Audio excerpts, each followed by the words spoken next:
안녕하세요. 저는 딸 둘을 가진 60대 여자입니다. 이혼이 별로 흔하지 않았던 30년 전, 저는 이혼을 하고 혼자 아이 둘을 키웠습니다. 딸 둘 다 결혼을 했고 행복하게 잘 살고 있어요. 딸들이 결혼을 한다고 했을 때 저는 그 집 시부모님이 어떤 사람인지를 제일 많이 살펴봤습니다. 왜냐면 저는 과거에 시어머니 때문에 정말 많은 상처를 받았거든요.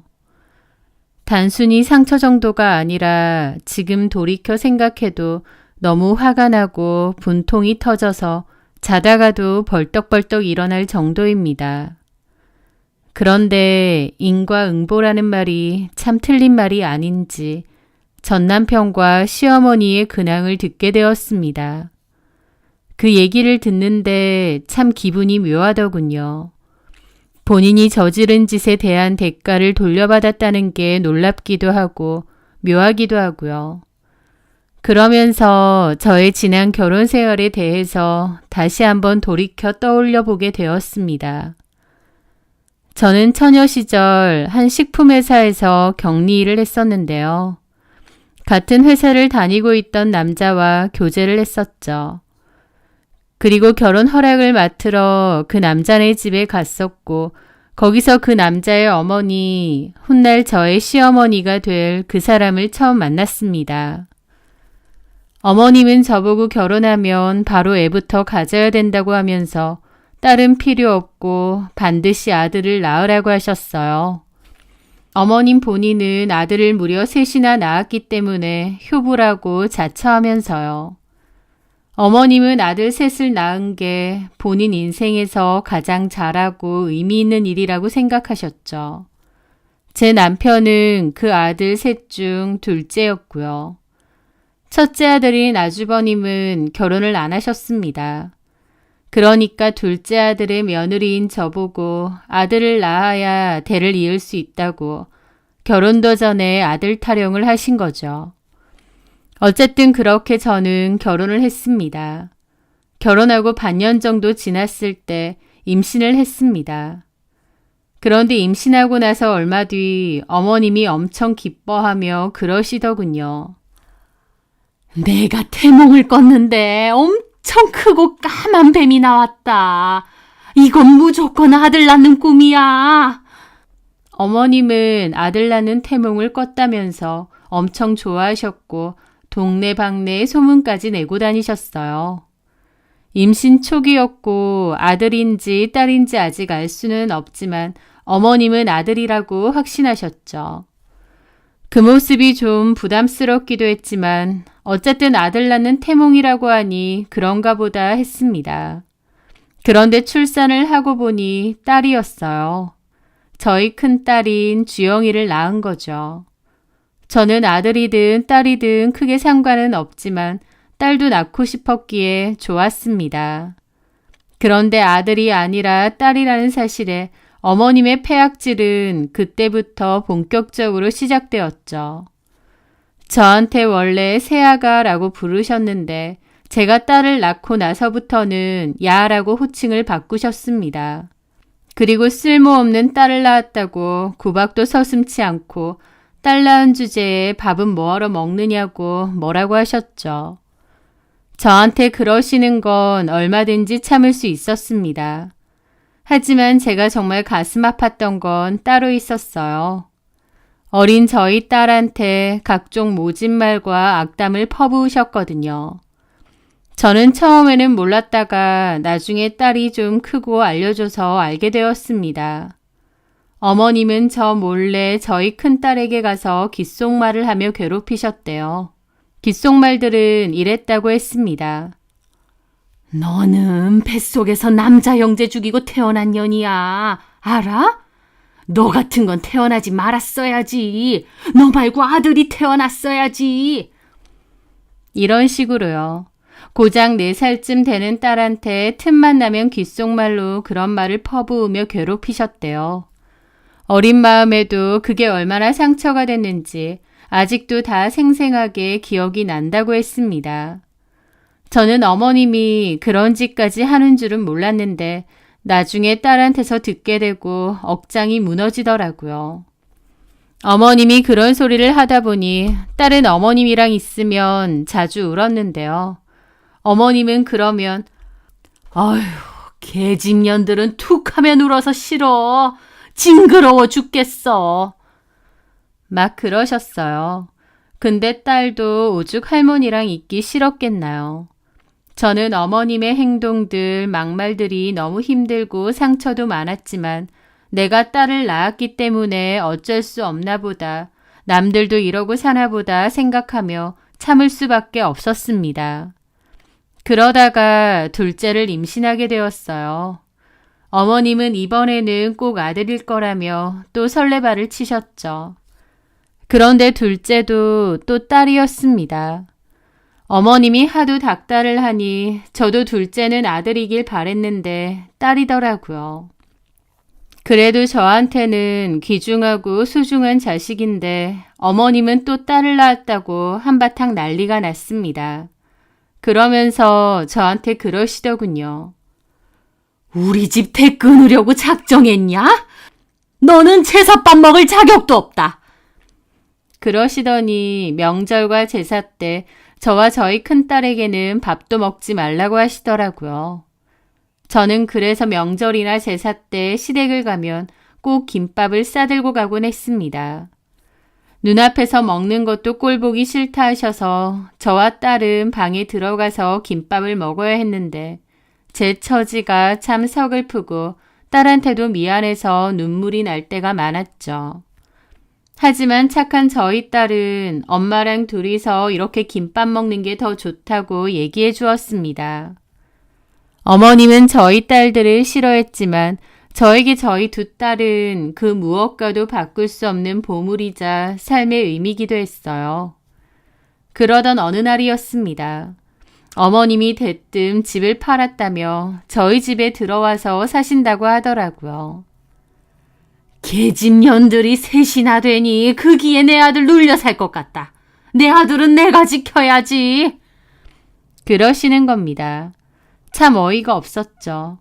제 남편이 기죽을 사람도 아니고 또 어머님의 논리대로라면 어머님도 여자고 그러면 집안에 여자가 넷이나 되는 거 아닌가요? 말도 안 되는 논리죠.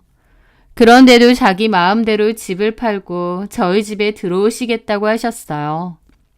저는 남편에게 어머님하고 같이 살기는 힘들 것 같으니 어머님을 좀 말리라고 했습니다. 하지만 제 남편도 애초에 제 얘기를 들을 인간도 아니고 집안일에는 나 몰라라 무심한 사람이었습니다. 엄마가 이미 집을 파셨다는데 어떡해. 같이 살아야지. 어머님하고 못 살겠어. 게다가 우리 주연이만 보면 얼마나 안 좋은 소리 하셨는지 알아? 애한테 너는 태어나지 말았어야 한다. 남자 형제 죽이고 태어났다. 그런 소리까지 하셨다니까. 아, 하물며 엄마가 손녀한테 그런 소리까지 하시겠어? 그럼 내가 없는 소리래? 주연이가 없는 말에? 아, 어쨌든 들어오신다는데 나더러 뭐 어쩌라고. 직접 말하던가. 당신 진짜 너무한다. 뭐가 어째? 시끄러워. 그러면서 본인 불리하면 화를 발딱 내고 자리를 피하기에 바빴죠. 남편은 무심하다 못해 집안일에 아예 관심이 없는 사람이었고 이런 일들도 다 남의 일인 양 생각했습니다. 너무 싫었지만 결국 어머님은 기어코 저희 집에 들어오셨고 같이 살게 되었어요. 그때부터 본격적인 시집살이와 시련이 시작되었습니다. 어머님은 작정이라도 한 듯 하루 왼종일 잔소리를 퍼부었습니다. 제가 아들을 못 가지자 작정하고 저를 괴롭히려고 일부러 합가를 하신 것 같기도 했어요. 아침은 새벽 6시까지 차려라. 당신 빨래는 무조건 손빨래로 해라. 음식을 해두면 짜다, 싱겁다, 돈 아껴 써라 등등. 지금 생각해도 치가 떨릴 정도로 하루 종일 잔소리에 시달려야 했습니다. 그중 가장 듣기 힘든 소리는 기집애만 낳는 무능한 년이라는 소리였습니다. 뭐 그렇게 대단한 집안이라고 대 끊어 먹었다면서 툭하면 모진 소리, 할 말 못할 말 다 퍼부어 대셨죠. 못 들은 척, 들어도 그냥 괜찮은 척 했지만 속으론 피멍이 들고 얼마나 서러웠는지 모릅니다. 그렇게 어머님과 합가해서 산 지도 3년 정도 됐을 무렵 시동생이 연락이 왔습니다. 동서가 임신을 했다는 거였죠. 결혼하고서도 아이가 잘 안 들어서서 그 집도 많이 시달렸는데 다행히 임신이 되었다고 했습니다. 어머님은 제발 아들이어야 된다고 바랐고 저도 마찬가지였어요. 동서라도 아들을 임신해서 그 아들 타령 좀 그만 듣길 바랬죠. 다행히 동서는 아들을 출산했습니다. 어머님은 드디어 대가 안 끊겼다며 몹시 좋아하셨어요. 동서는 아들 낳아주고 대이어준 귀하고 고마운 며느리. 저는 딸밖에 안 낳은 천하의 쓸모없는 며느리 취급을 하셨지만 그래도 괜찮았습니다. 어쨌든 동서라도 아들을 가졌으니 부담이 좀 덜겠다 싶었죠. 그런데 그맘때 시동생네는 너무 큰 비극이 생겼습니다. 시동생네 아들은 날 때부터 몸이 약했는데요. 그래서 수술도 했었고 병원에 입원도 자주 했습니다. 선천적으로 몸이 너무 약했거든요. 그래도 동서가 지극정성으로 돌봐서 괜찮아지나 싶었는데 돌 지나기도 전에 결국 죽고 말았습니다. 동서 아이가 그렇게 안타깝게 죽으면서 온 집안은 초상집 분위기였죠. 특히 어머님은 눈이 돌아서 동서에게 퍼부었습니다. 동서 잘못도 아닌데 애를 어떻게 보면 저렇게 죽게 만드냐고 원망을 퍼부었죠. 그걸 지켜보는 저도 징글징글 하더라고요. 사랑하고 아끼는 손주가 죽어서 안타까운 마음에 그런 게 아니라 대를 이어줄 손주가 죽은 것에 한탄을 하시는 게 너무 보였거든요. 아이가 그렇게 허망하게 죽어버리면 가장 힘들고 고통스러운 건 부모 아니겠나요? 특히 동서는 식음을 전폐하고 정말 많이 힘들어했고 그걸 지켜보는 저도 너무 괴롭더라고요. 그런데 그런 사람을 두고 너 때문이라느니 애를 어떻게 봤냐느니 퍼부어대는 어머님을 보며 저는 학을 뗐습니다. 게다가 아이가 죽은 지 얼마나 됐다고 둘째 빨리 가지라고 둘째도 아들로 가지라고 하는데 순하고 착한 동서도 결국 눈이 돌더라고요. 시동생하고 죽을 듯이 싸우고 집 다 뒤집어 엎고 이혼한다고 했습니다. 동서가 순하고 얌전한 사람인데 오죽했으면 저러겠나 싶더라고요. 결론적으로 동서와 시동생은 이혼은 안 했어요. 대신 어머님을 안 보고 살기로 했다는 것 같더군요. 그리고 제가 알기론 아예 인연을 끊은 걸로 압니다. 어머님은 그 일로 애 잡아먹은 주제에 뭘 잘했다고 이혼한다고 난리치고 이제는 시모도 버리냐고 죽일년의 며느리라고 쌩 난리를 쳤습니다. 그 모습을 가장 가까이서 지켜보는 저는 어머님에게 정말 질릴 대로 질렸습니다. 인간적으로 혐오감이 들 정도였죠. 그런데요, 그 일이 있고 얼마 뒤 기가 막힌 일이 있었습니다. 그 일은 제 이혼에도 결정적인 사건이었고 지금 생각해도 피가 거꾸로 솟는 것 같습니다.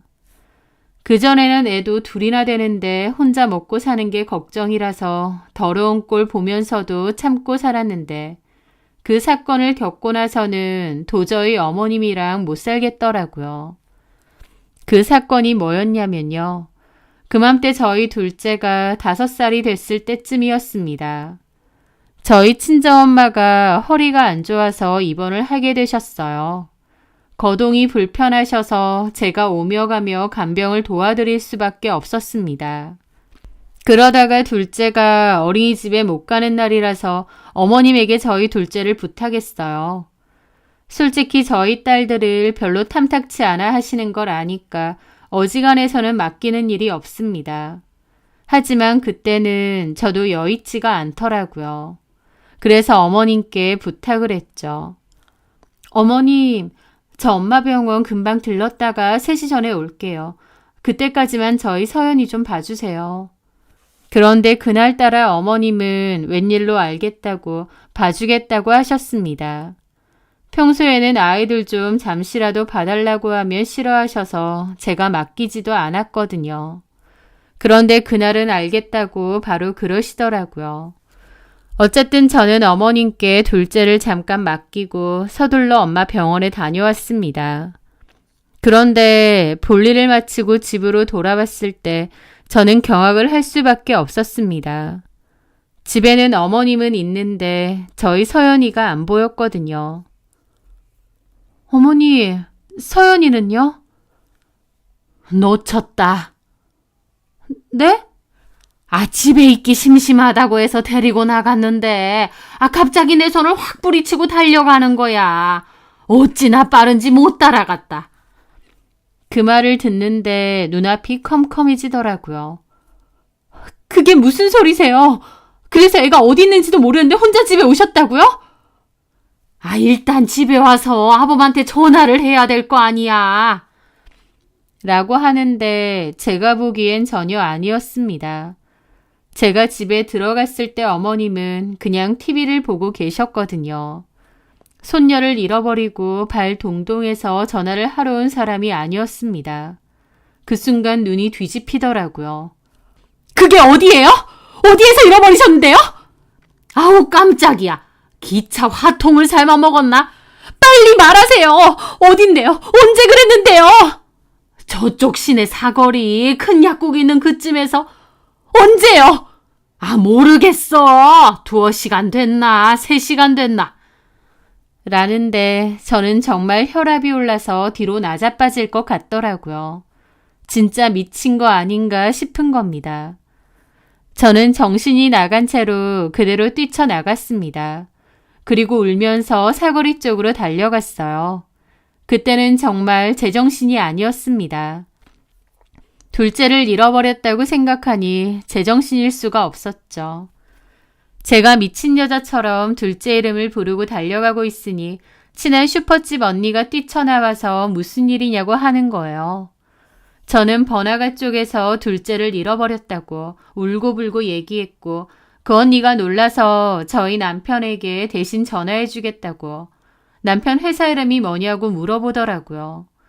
저는 제정신이 아닌 채로 허겁지겁 얘기해주고 사거리 쪽으로 달려갔습니다.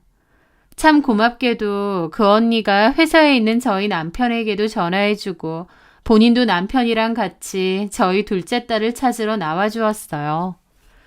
저는 미친 여자처럼 둘째 이름을 부르며 그 근방을 뛰어다녔습니다. 제정신이 아닌 채로 미친 듯이 돌아다닌 것 같아요. 이미 30년 가까이 흐른 일인데 그때 그 심정은 지금 생각해도 아찔하고 무섭습니다. 그 근처를 몇 시간을 돌아다녔는지도 모르겠어요. 그렇게 미친 듯이 돌아다니는데 갑자기 그 슈퍼집 언니가 달려오면서 제 이름을 막 부르는 겁니다. 주연 엄마, 서연이 찾았어! 그 말에 저는 다리에 힘이 풀려서 그대로 주저앉았습니다. 눈물하고 콧물이 줄줄 흐르더라고요. 진짜요? 어디 있어요? 우리 남편이 육교 밑에 있는 거 찾았어. 얼른 와! 저는 다리에 힘이 너무 풀려서 언니의 부축을 받고 겨우 일어나서 그리로 갔습니다. 도로 건너에서 언니네 남편분이 서연이 옆에 서 있는데 서연이도 울고불고 그 모습을 보는데 가슴이 망갈래로 찢어지는 것 같더라고요. 저는 신호등이 바뀌자마자 달려갔고 아이를 안고 엉엉 울었습니다. 아이도 저를 안고 울어대는데 그 상황이 너무 다행이면서도 기가 막혔죠. 그렇게 한참을 울고불고 하면서 서연이에게 물어봤습니다. 그런데 서연이 하는 말이 할머니가 과자 사줄 테니 따라오라고 했대요. 그리고 잠깐 약국에 들러야 되니 여기서 기다리라고 했답니다. 그래서 애는 가만히 기다렸는데 할머니가 그 뒤로 안 오더라는 거예요.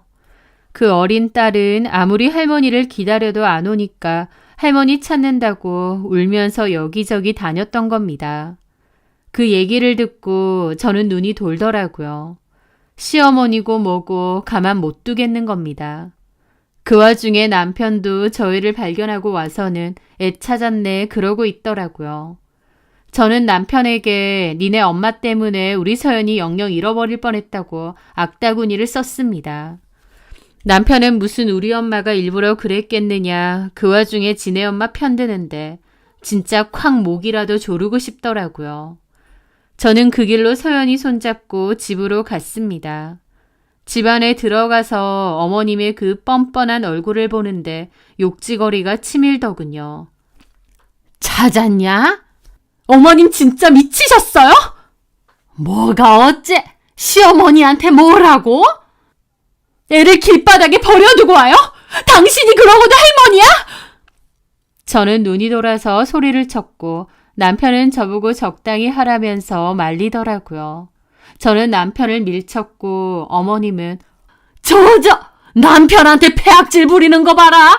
너 뭐 잘못 먹었냐? 입이 있으면 말해보세요. 손녀를 길바닥에 버리고는 미친 할머니가 어딨냐고요. 저게 말이면 단줄 아나? 미친 할머니? 아 그만 못해? 제가 내 손을 뿌리치고 도망가는 걸 내가 무슨 수로 잡아? 웃기지 마세요. 약국 가야 되니까 잠깐 기다리라고 해놓고 그대로 집에 오셨잖아요. 누가 그래? 서연이 제가 그래? 너는 저 조그마한 기집애 말을 믿냐? 지가 나 뿌리치고 달려간 거야. 그래놓고 혼날까봐 그렇게 말하는 거 아니냐고. 그럼 애를 잃어버리셨으면 찾아야지 왜 집에 계시는데요? 너 내가 하는 말 못 알아들었냐? 아범한테라도 연락을 해야 찾을 거 아니야. 거짓말하지 마세요. 어머님 표정이나 행동을 보세요. 그게 손녀 잃어버려서 큰일 날 사람의 표정이에요? 솔직하게 말하세요. 어머님 일부러 서연이 놔두고 오신 거죠? 맞죠? 너는 저 조그만 기집애 말은 믿고 내 말은 안 믿기나 보지? 어머님 같으면 믿으시겠어요? 어머님이 평소에 주연이 서연이한테 어떻게 하셨는데요? 뭐가 어째? 그런데 그 와중에 남편은 어머님 편을 들더라고요. 아 그만해. 찾았으면 됐잖아. 뿌리치고 달려가는 애를 엄마가 어떻게 잡겠어. 남편은 자기 딸과 생이별할 수도 있었던 상황인데 그 와중에 어머님 편만 들더라고요. 저는 정말 피가 거꾸로 솟는 기분이었습니다. 남의 애야? 애를 영영 잃어버릴 수도 있었는데 이게 그냥 넘어갈 일이야?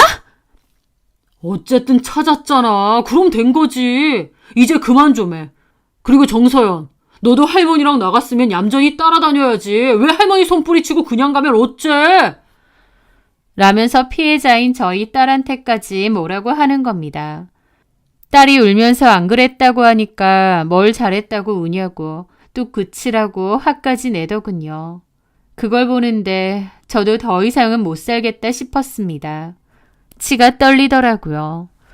저는 그날 밤새도록 작은 딸아이의 손을 꽉 붙잡고 있었습니다. 하마터면 영영 잃어버릴 뻔했다고 생각하니 그렇게 가슴이 미어질 수가 없더군요. 밤새도록 아이를 찾은 것에 감사하고 또 한편으론 남편과 끝을 내겠다고 도저히 못 살겠다고 결심을 했습니다. 사실 그전에도 시어머니의 행패 때문에 이혼을 하고 싶었던 게 한두 번이 아니었지만 경제적인 부분이 가장 걸렸어요. 저는 결혼 후 일을 그만두고 가정주부로 지내는 상황이었고 아이들을 건사할 만한 경제력이 없었으니까요. 게다가 친정 부모님께도 도움을 받을 만한 상황은 아니었습니다. 하지만 내가 지하 단칸방에서 개고생하며 사는 한이 있어도 이 집에는 더 못 있겠더라고요. 한 번이 어렵지 두 번은 어렵지도 않다는데 제가 한눈판 사이에 또 저희 아이 데리고 나가서 아무데나 놔두고 오면 어쩌나요. 어머님의 행동도 치가 떨렸지만 제 마음을 가장 크게 돌아서게 만든 건 남편의 행동이었습니다. 누가 봐도 자기 엄마가 일부러 그렇게 한 건데 아빠로서 난리를 치고 뒤집어 엎어도 뭐할 판에 그 와중에 어머님 편들고 찾았으니 됐다뇨. 그나마 있던 모든 정이 다 떨어져 나갔습니다. 저는 이 일을 저희 친오빠에게 얘기했습니다. 이혼을 해야 될 것 같다고요. 저희 오빠 성격으로 그래도 네가 참아라 하면 어쩌지 했는데 저희 오빠 역시 듣고는 화가 머리끝까지 나서는 당장 이혼하라고 하더라고요. 그리고 자기도 여유롭지는 않지만 그래도 도와줄 수 있는 건 도와주겠다고 하면서요. 오빠는 그때 철물점을 운영하고 있었는데요. 가게도 작고 딱히 일손이 부족한 건 아니지만 저보고 와서 일을 하라고 하더라고요. 오빠네 가게에 취업을 시켜준다는 거였죠. 저는 예전에 격리로 일했던 경험도 있고 또 이혼하면 당장 취업 자리가 필요한 상황이었기에 찬밥 더운 밥 가릴 처지도 아니었습니다. 그리고 오빠가 살 집이 없으면 당분간은 오빠네 집 마당 한켠에 있는 방 한 칸에서 살아도 된다고 했습니다. 저는 고맙다고 그러겠다고 했죠. 그리고 저는 남편에게 이혼을 고했습니다. 도저히 못 살겠다고요. 남편은 그 와중에도 어머님 편을 들면서 엄마가 오해라고 했고 서연이도 찾았으니 다 된 거 아니냐. 무슨 이혼 소리까지 하느냐 펄쩍 뛰었습니다. 하지만 저는 이혼하겠다고 했어요. 어머님도 그 사실을 알고는 생난리를 치시더라고요. 이혼이라니 네가 미쳤느냐고요. 하지만 저는 단호하게 나갔고 내가 이 집에서 살아온 세월이 있으니 그에 따른 위자료만 제대로 챙겨달라고 했습니다. 남편과 어머님은 난리치면서 돈 못 준다고 나갈 거면 저 혼자 나가랍니다. 애들도 놓고 가래요. 딸이고 손녀라고 평생 미워했으면서 그런 상황이 되니 놓고 나가랍니다. 저보고 애들 데리고 나가서 살 집이나 있냐고 돈이라도 있느냐고 하더군요.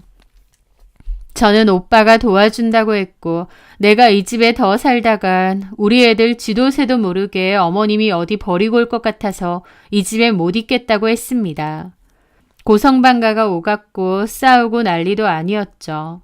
하지만 저는 이혼을 하겠다는 뜻을 굽히지 않았습니다. 그리고 얼마 뒤 갑자기 어머님과 남편도 좋다고 이혼을 하겠다고 하더라고요. 가만 생각해보니 아들도 못 낳는 며느리 내가 먼저 수박시켜야 했는데 제가 먼저 선수를 쳤다나요? 그런데 위자료는 못 주겠답니다.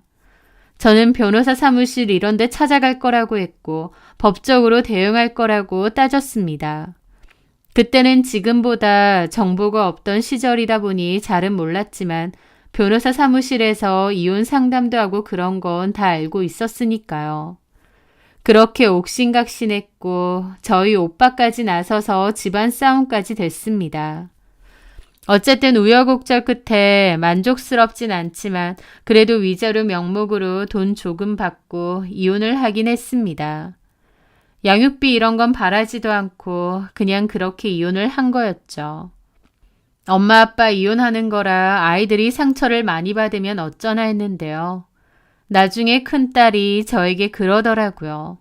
자기랑 서연이를 위해서 엄마가 참지 않아줘서 고마웠다고요.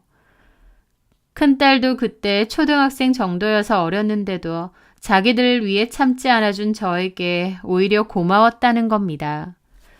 그렇게 말해주는 딸에게 저는 오히려 미안하더라고요. 할아버지 할머니 사랑 듬뿍 받게 해준 것도 아니고 그 어린 나이에 온갖 악담에 모진 소리 듣게 하고 동생이랑 생이별할 뻔하고 부모는 이혼까지 했으니까요. 거기다가 그 후에 저랑 딸들은 오빠네 집 방 한 칸에서 새빵살이 하면서 힘들게 살았거든요. 그런 게 저는 다 미안한데 딸들은 오히려 고마웠다고 해주니 제가 더 고마웠습니다. 하여튼 그렇게 저는 이혼을 했고 딸 둘과 살았어요. 저랑 이혼하고 나서 어머님의 적극적인 주선으로 남편은 금방 재혼을 했다고 하더군요. 저도 건너서 재혼 소식은 들었었고요. 그렇게 남편은 재혼하고 나서 1년도 안 돼서 임신을 했고 아들을 낳았다고 했습니다. 전 시모는 좋아서 동네방네 춤을 덩실덩실 추고 다녔다고 했어요. 그 후에 둘째도 가졌는데 둘째도 아들이라고 하고요. 계집 애들 내쫓고 나니 이렇게 경사라면서 전 시모는 주변에다가 그렇게 얘기를 하고 다녔다더군요. 이미 끝난 인연이지만 그 얘기를 전해 듣는데 진짜 징글징글 하더라고요. 그나마 다행이라면 남편이 빨리 재혼을 하고 아들도 가졌기 때문에 저와 딸에 대한 전 남편의 집착도 끝났다는 거였습니다. 이혼하고 초반에는 남편이 계속 찾아오려고 하고 다시 재결합하자고 하고 전 시모도 제 욕 엄청 하고 다녔다고 했거든요. 하여튼 이혼을 했음에도 인연이 끝나지 않고 징글징글 했었는데 금세 재혼하고 아들까지 둘 낳았다고 하니 차라리 잘 된 거였죠. 그리고 전 남편도 재혼 후 아들이 생겼다 보니 더더욱 저희 딸들에게는 관심이 없었고요. 저희 딸들 역시도 아빠에 대한 상처가 너무 커서 아예 남남처럼 생각하고 살았습니다. 아빠라는 존재가 없다시피요. 그렇게 거의 연락도 않고 살았어요. 저희 딸들은 고맙게도 착하고 바르게 잘 커주었습니다. 제 입장에선 아들 10 데리고 와도 저희 딸 둘이 더 나아요.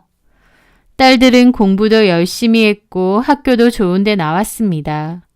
큰딸은 식품회사 연구원으로 들어갔고 둘째 딸은 초등학교 선생님이 되었죠. 그리고 참 다행인 게 저희 오빠의 사업도 번창했습니다.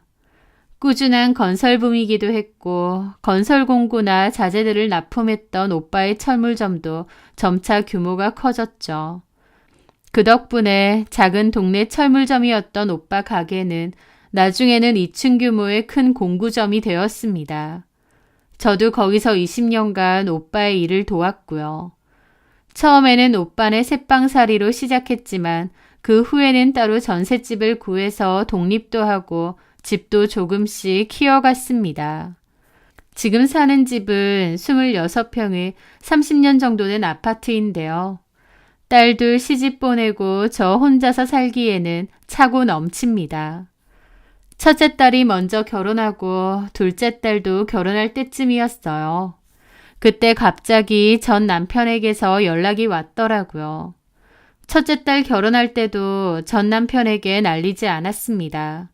사위들도 저희 집 사정 다 알기도 했고 특히나 딸들이 아빠에게 알리고 싶지 않다고 했거든요. 저도 굳이 전 남편에게 알리고 싶은 마음 없었고요. 그런데 둘째 딸 결혼 준비할 때 어떻게 알고 연락이 온 겁니다. 그러면서 전 시모랑 같이 둘째 딸 결혼식에 참석을 하겠다는 거예요. 어처구니가 없었죠. 무슨 염치로 또 무슨 자격으로 저희 둘째 결혼식에 참석하겠다는 건가요? 저는 안 된다고 거절하고 개인적인 연락도 하지 말라고 했습니다. 그런데 저희 둘째 전화번호는 어떻게 알고 연락을 한 모양이더라고요. 너한테도 연락을 했어? 결혼식 오겠다고? 내가 안 된다고 했는데 참나 그래서 뭐라고 했어? 오시라고 하고 예식장이랑 날짜하고 알려드렸어. 뭐라고? 저는 너무 의외더라고요. 둘째가 예식장이랑 날짜하고 알려드렸다는 거예요. 아빠도 그렇고 친할머니 생각만 해도 치를 떠는 애가 흔쾌히 결혼식 장소와 날짜를 알려줬다고 하니 너무 놀랐죠. 그런데 나중에 알고 보니 아예 엉뚱한 예식장하고 날짜 시간을 알려줬다는 겁니다. 둘째한테 전화해서 그래도 아빠인데 결혼식에는 가야 되고 어쩌고 징글징글하게 구니까 둘째 딸도 열받아서 어디 오시라면서 엉뚱한 예식장하고 날짜 시간을 알려줘 버렸다는 겁니다. 저는 잘했다고 했고 전 남편은 기집애가 싸가지 없이 어른을 갖고 노니 어쩌니 전화해서 난리치길래 무슨 자격으로 딸 결혼식에 오겠다느니 그딴 소리 하느냐고 재혼해서 아들 둘 있다고 안 했냐고 그 자식들한테나 잘하라고 하고 끊었습니다. 번호도 차단해버렸고요. 그러고도 또 5년 정도가 지난 것 같아요. 딸들이랑 사위가 어버이날 맞이해서 저랑 같이 여행을 가자고 했습니다. 그래서 그 김에 여행 갔을 때 입을 옷도 좀 살 겸 두 딸과 함께 백화점에 갔을 때였어요. 쇼핑도 하고 나니 허기가 많이 졌는데 큰딸이 백화점 밖 골목 쪽에 정말 맛있는 식당이 있다고 거길 가자고 하더라고요. 그래서 백화점에서 나와서 그리로 가던 길이었습니다. 딸들과 얘기를 나누며 걷고 있는데 누군가 저를 부르는 겁니다. 주연애미야! 주연애미야! 하고요. 뭐지 싶어서 돌아봤는데 딸들과 저는 너무 놀라 경악할 수밖에 없었습니다. 왜냐면 정말 남루한 행색이 전시모가 저희를 보고는 반색하며 다가오고 있었거든요. 처음에는 선뜻 못 알아봤습니다. 워낙 세월이 많이 지나기도 했고 행색도 너무 남루해서요. 그런데 목소리도 그렇고 얼굴을 보니 전시모더라고요. 저랑 딸들도 모두 당황해서 보고 있는데 전시모는 떡진 머리에 남루한 옷을 입고 제 팔을 잡는 겁니다. 너 맞지? 주연애미지? 얘가 주연이냐? 그럼 얘는 서연이고? 아, 나 할미다, 할미. 막 그러는 겁니다. 저는 놀라서 물었죠. 여기 왜 있으세요? 혼자 계신 거예요? 주연애미야, 나 밥 좀 다오. 정호애미가 나를 굶긴다. 밥 좀 다오. 그러면서 알 수 없는 이상한 소리를 하는 겁니다. 눈빛도 이상하고요. 정신이 좀 오락가락하신가 싶더라고요. 저는 일단 전 남편에게 급히 연락을 했습니다. 당신이 어쩐 일이야? 여기 백화점 근처인데 당신 어머님이 여기 있으시네. 알 수 없는 소리를 막 해대면서. 엄마가 거길? 당장 데리러 와. 아, 알았어. 전 남편도 황당해하는 목소리로 지금 간다고 하더라고요. 그 와중에도 전시모는 자꾸 저희 딸들 만지려고 하고 자기가 할미라고 하고 언제부터 저희 딸들에게 그렇게 살가운 할머니였다고요? 제 딸을 그냥 길바닥에다가 버리고 오신 분이 이제 와서 저희 딸들 보고 반가워하는데 아무리 정신이 오락가락 하신 분이라도 싫더라고요. 저는 딸들은 뒤쪽으로 가라 하고 아범 올 테니까 함부로 만지지 말고 기다리시라고 했습니다. 그 와중에도 전시모는 저더러 배고프다고 하고 하여튼 20분 정도 됐을까 헐레벌떡 전 남편이 오더라고요. 그런데 몇십 년 만에 본 전 남편도 행색이 참 초라해 보이더라고요. 엄마, 여기 어떻게 오신 거예요? 배고파. 정호애미가 밥을 안 준다. 무슨 소리 하세요 정말. 정호애미가 어디 있다고. 그러면서 저한테 인사를 하는 겁니다. 당신 오랜만이네. 무슨 일인지 모르지만 얼른 모시고 가. 그렇게 저는 딸들을 데리고 그냥 가버렸습니다. 그날 저녁 전 남편이 전화가 와서는 애들 많이 컸느니 어쩌느니 그러더라고요. 저랑 딸들이 너무 보기 좋다느니 하면서요. 그리고는 묻지도 않은데 본인 얘기도 하더라고요. 저랑 이혼하고 재혼을 바로 했고 1년 만에 아들 생겨서 너무 좋았답니다. 그 후에 연년생으로 아들 하나 더 생겼고요. 그런데 큰아들이 정신적인 문제가 있었다고 했습니다. 발달에도 문제가 있을 뿐더러 정신적인 문제가 있었는데 폭력성이 너무 심하고 제어가 안 됐다고 했어요. 문제를 많이 일으켜 학교도 제대로 못 다녔다더군요. 걸핏하면 문제 일으키고 집안도 다 때려부셔서 쑥대밭 만들어 놓고요. 둘째 아들은 그런 문제가 없었는데 자기 형한테 완전 질렸는지 고등학교 때 집을 나가서 연락도 잘 안 된답니다. 큰아들의 문제를 고치려고 병원도 많이 다니고 돈도 엄청나게 들였는데 결국 다 수포로 돌아가고 그나마 있던 재산도 치료비로 다 날렸다고 하더라고요. 그리고 재혼한 아내랑도 그 일로 맨날 싸우다가 이혼했다고 하고요. 그래도 전시모는 손자라고 우쭈쭈 했나 본데 그 우쭈쭈 했던 큰손주가 할머니한테도 행패 부리고 밀치는 바람에 전시모가 크게 다치는 사건이 있었다고 했습니다. 그 일로 전시모는 병원 입원까지 했다고 하더군요. 결국 큰아들은 폐쇄병동에 들어갔고 잘 보지도 못한답니다. 전시모 역시 그 사건 이후로 정신이 오락가락 한다고 했고요. 전 남편은 전시모도 도저히 감당이 안 돼서 차 아니면 나올 수도 없는 머나먼 시골 요양원 같은데 곧 보낼 거라고 하더라고요. 자기도 그동안 너무 힘들었고 지쳤다고 그 소리를 저한테 줄줄 해대는데 듣는 저는 오히려 심보 그따위로 쓰더니 전부 다 돌려받았구나 싶기만 하더군요. 저는 전 남편에게 당신 근황 궁금하지 않다고 길 잃은 노인인데 외면할 수 없어서 연락한 것뿐이니까 이런 구실로 연락하지 말라고 했습니다. 전 남편은 저보고 참 행복해 보이더라면서 미련 가득한 소리를 했는데 코웃음만 나더군요. 그래서 보란 듯이 그랬습니다. 맞다고. 나 지금 너무 행복하다고요. 내 딸들은 누구보다 사랑받을 자격이 있는 아이들이라고. 그런데 당신이랑 당신 엄마랑 같이 살 때는 그러지 못해서 내가 너무 미안했는데 이혼하고 나서 너무 행복하다고. 그러니까 나랑 딸들을 위한 마음과 양심이 최소한이라도 있다면 다시는 연락 말라고 했습니다. 제 말에 전 남편은 아무 말도 없더니 조용히 끊더라고요. 제 딸들에게 그토록 모진 말 상처되는 말을 퍼붓고 손자 타령했던 전시모.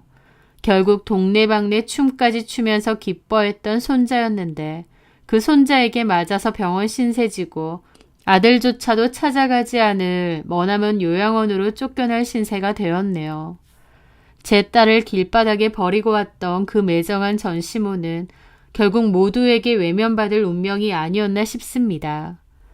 지독한 시집살이와 차별의 지옥 속에서 벗어난 저와 저희 딸들은 지금 너무 행복합니다. 그때 지체하지 않고 이혼하길 참 잘했다는 생각이 드네요. 그게 저로서는 딸들을 지킬 수 있는 유일한 길 같았거든요. 저희 딸들도 유년 시절에 많은 상처가 있었는데 액땜했다고 생각하고 앞으로는 좋은 일, 행복한 일만 가득했으면 합니다. 저도 딸들과 남은 인생 행복한 추억 많이 만들면서 지난 상처들을 많이 덮으며 살려고 하네요. 제 사연 들어주셔서 감사합니다.